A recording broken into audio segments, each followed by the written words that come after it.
fifth granddaughter was born at 6 p.m. Yesterday evening. So That's awesome. 8 pounds, 14 ounces. So you're the big one. Someone else to spoil. Yeah. Yeah, exactly right. Yeah. Although it's starting to thin out here a little bit once you get to 5. Just a few things for the board.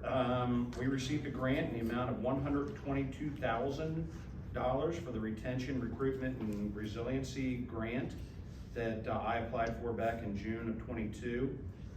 This is just the first phase of the grant for the mental and physical health of our fire personnel, training and overtime created by the approved training. The retention and recruitment bonuses will be the next step in the grant. We were on a conference call, myself, Ms. Ozer, Chief Lacey, Assistant Chief Street, and Administrative Assistant Galbraith today on the parameters and rules, but we're looking at potentially 2 more grants coming from the same application. What I do want to say is it was a true 100% team effort.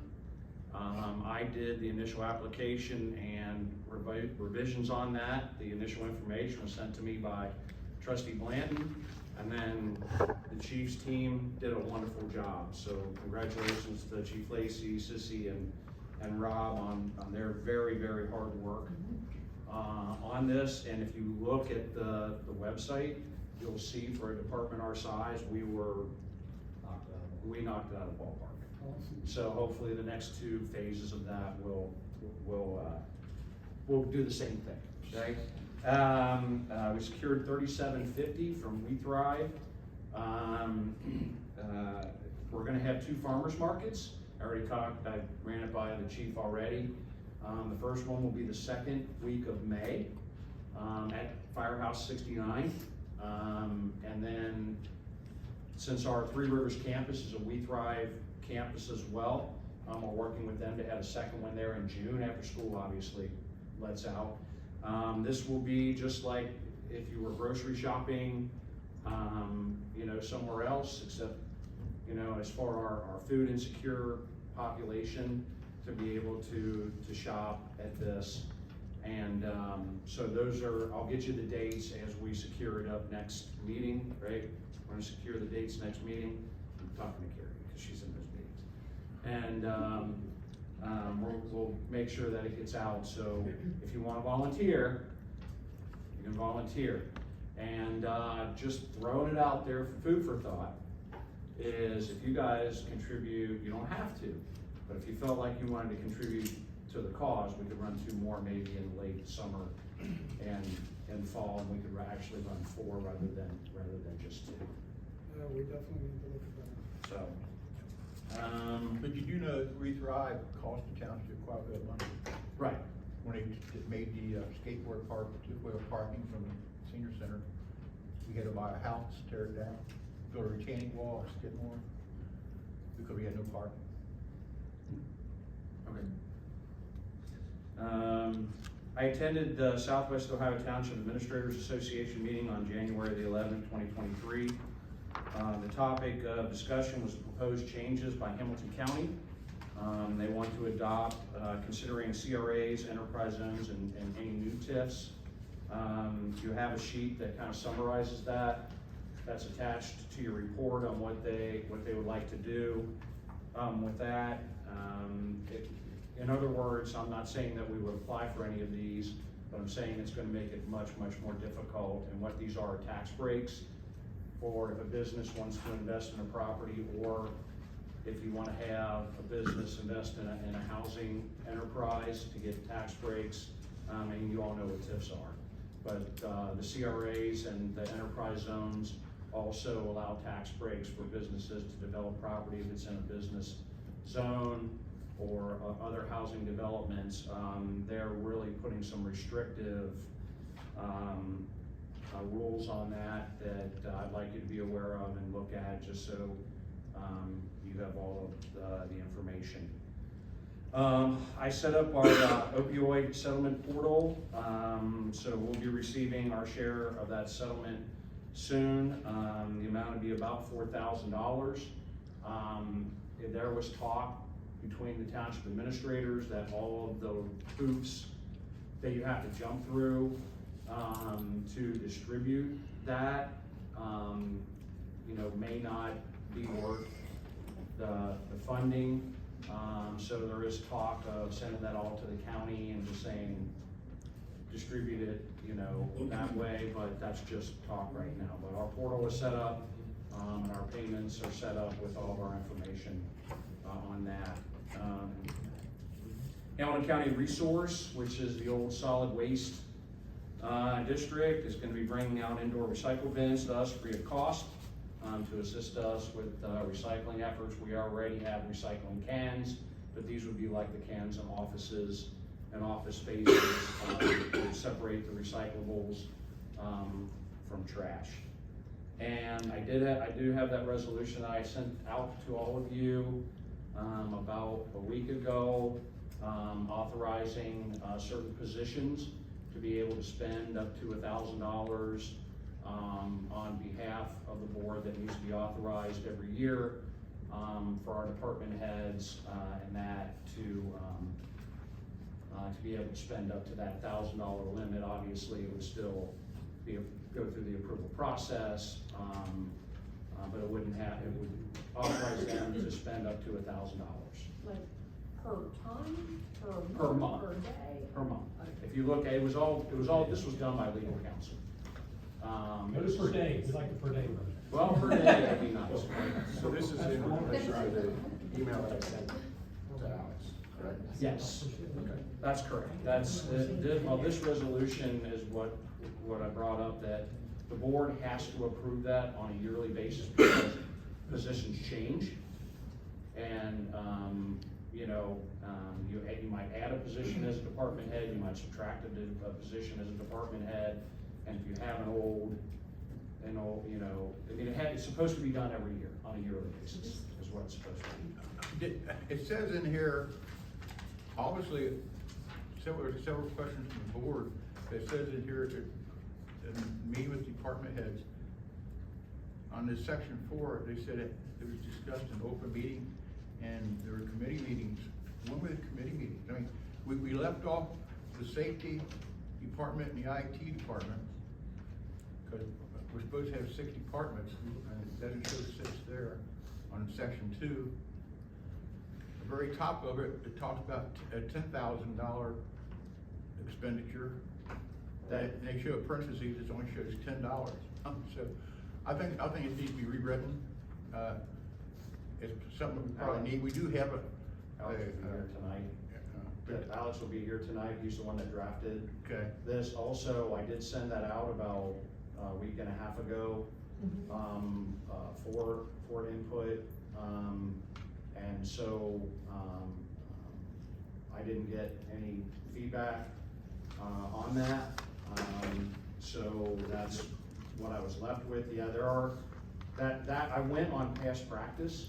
I think the fire department has some things that they renew on a monthly basis, don't they? Is $1,000 enough?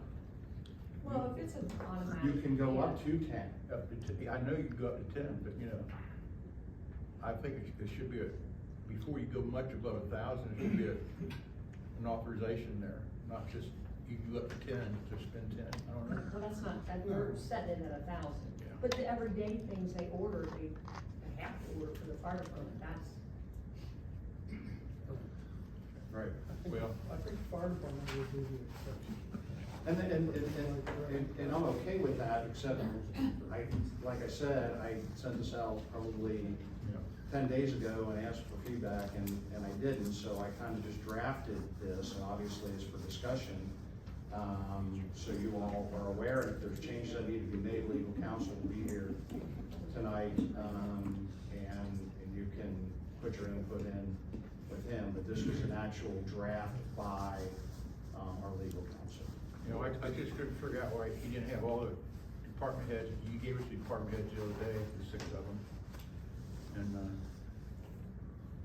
obviously the typo up there, it says $10, and he's talking about up to $10,000. I don't know why that needs to be in there, but, we'll see Alex tonight, find out what, I mean, Because there's been no open meeting discussion on this. This is the first we've heard about it, except for when you sent But out. it's something you do have to pass every Right. year.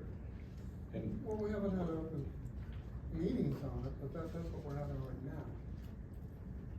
for me, so this originated because I emailed our attorney and said, and asked for clarification both on expenditures and what personnel could or could not do on their own, and also setting thresholds of the requirements to get bids or not have to get bids, and that we could take a look at all that information and set that. So I don't know if that would be a separate resolution, or if that would be, those would be items that we would also address in this resolution. But I think that, as he pointed out, you know, there's Ohio law and statutes, but we can also set, what we, you know, certain thresholds. So, yeah, I think we should look at all of it. And that's why you want the resolution, because IT was not a department head last year. That's right.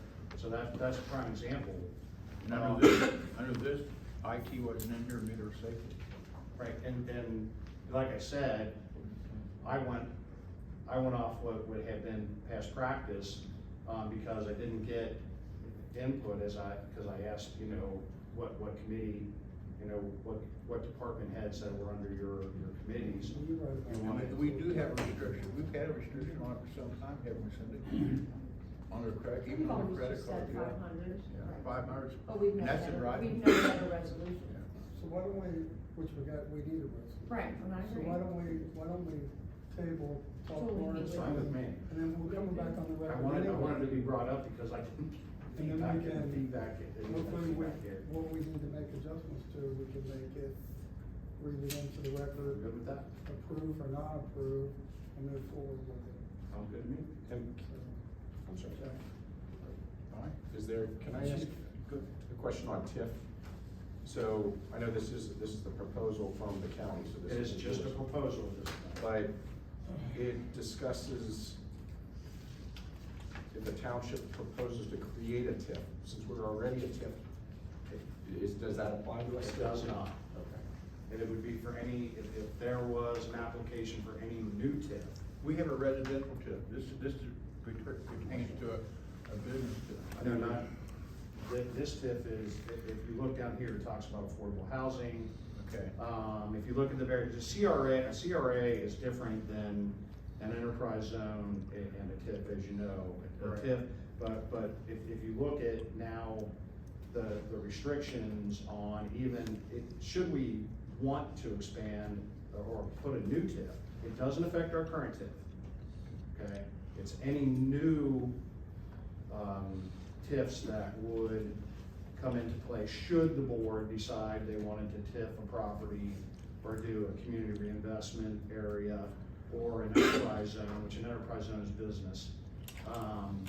You know, it's one of those things that I wanted the board to be aware that these are the proposed changes should someday down the road in the future, should we consider any of these are gonna be the new restrictions on that. Yeah, and our tip came from the state also, it was a state tip. This is the Hamilton County tip. This is just above and beyond that, right? Correct. Yeah, our TIF is secure, the current one. 2039. Correct.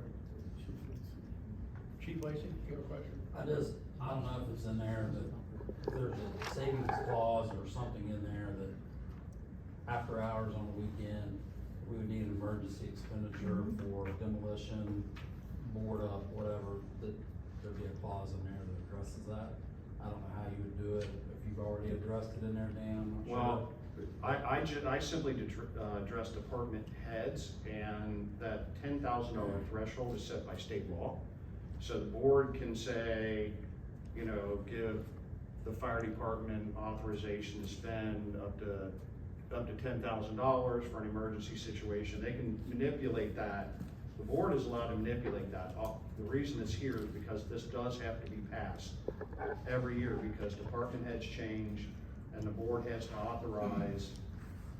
authorize those people to spend up to that amount, whether it's on a credit card or whatever. it still has to be in writing that they're authorized to do that, which has been brought up, I know, in the past.